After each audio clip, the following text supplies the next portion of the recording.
বেলের পালটাও বের করে নেব।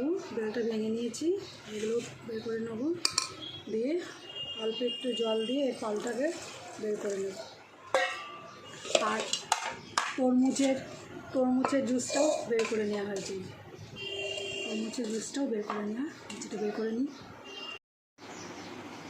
এই যে বেলপানার এগুলো তোমার পালটা বের করে নিয়েছি, ছেঁকে নিয়েছি। এই ছাকার পরে এটা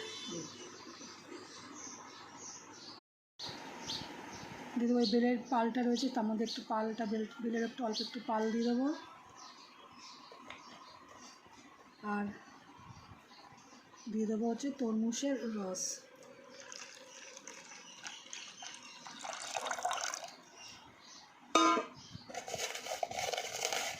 অল্প একটু চিনি, যেহেতু এটা ফলের রস তাই জন্য চিনিটা আমি কমই দেবো।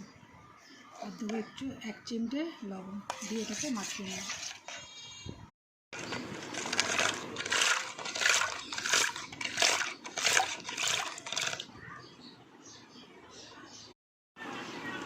বেল আর তরমুজের শরবতটা হয়ে গেছে, এটা ঢেলে নেব। দেখো কি সুন্দর গাঢ় হয়েছে।